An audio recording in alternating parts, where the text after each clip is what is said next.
Hey guys, what's up? It's Anne and welcome back to my channel and finally another video for you guys. Alam nyo naman na hindi ko naman matitiis na hindi mag-upload ng video for you kahit medyo busy tayo lately.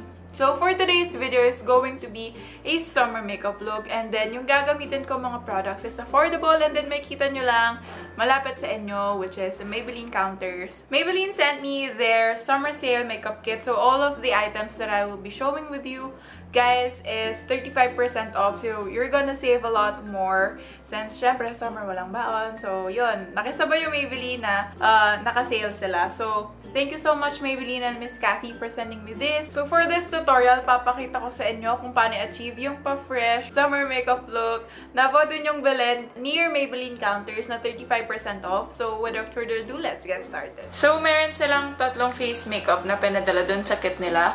Una is the Dream Satin Skin. Ito, hindi ko pa ito natatry. And the shade Nude Beige. Tapos, Maybelline Fit Me Matte Plus Poreless na foundation. And the shade True Beige 222.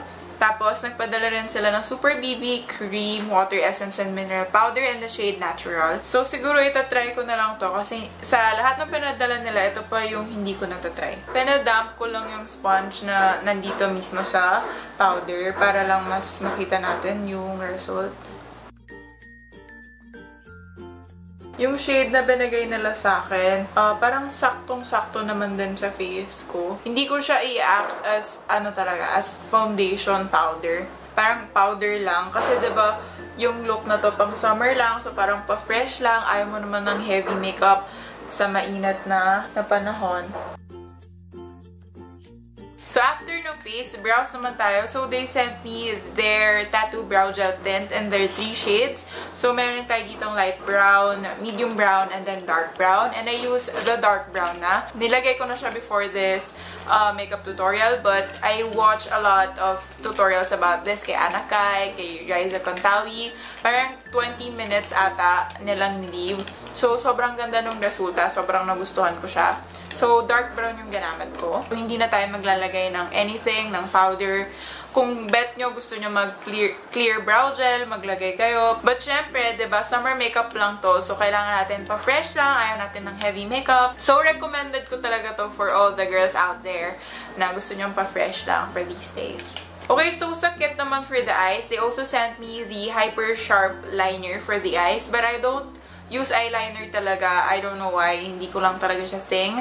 So, hindi natin siya gagamitin. Skip natin siya. So, for the lashes, they sent me the Maybelline Lash Sensational na mascara. Sorry. So, open lang natin siya. So, konti lang. Siguro isang layer lang para lang mabuhay yung eyes ko. So, alam nyo naman ako na after ko lagyan ng mascara, yung upper lashes ko, antayin ko muna siyang matuyo and then skip muna tayo sa bottom lashes. Lalagay muna tayo ng cheek tint. Wala kasi silang sila na blush or cheek tint for me. So, gagamitin ko na lang is what I use every day. So, this is the Unicorn Tear Stain Sassy. So, kung interested kayo bumala na to, i-leave ko na lang yung Instagram nila sa screen or in the description box down below.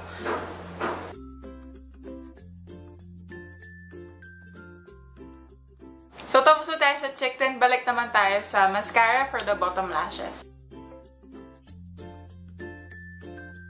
For the lips, they gave me 6 shades. So, they have tons of parang nude shades. They have the lightest one and the darkest one. Actually, nahirapan talaga akong pumili. But, nakikita ko yung dalawang favorite ko dito, which is the Toasted Brown and then the Almond Pink.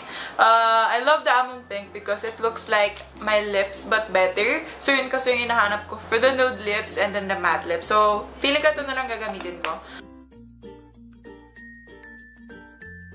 Tapos na tayo sa lipstick. So, last step na lang.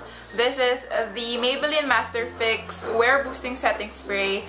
It said that it locks in makeup long-lasting finish for matte finish. So, open natin. First time ko ito try actually, pero hindi pa ako nakakita ng maraming reviews about this. Siguro bago pa lang to. Bago ba to?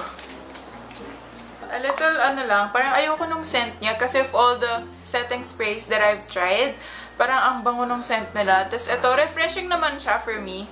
The downside lang is, siguro parang nagbubuo siya or na-shake ko naman siyang mabuti. Or dahil siguro bago lang siya. Hindi ko alam. I'm not sure. But, yun.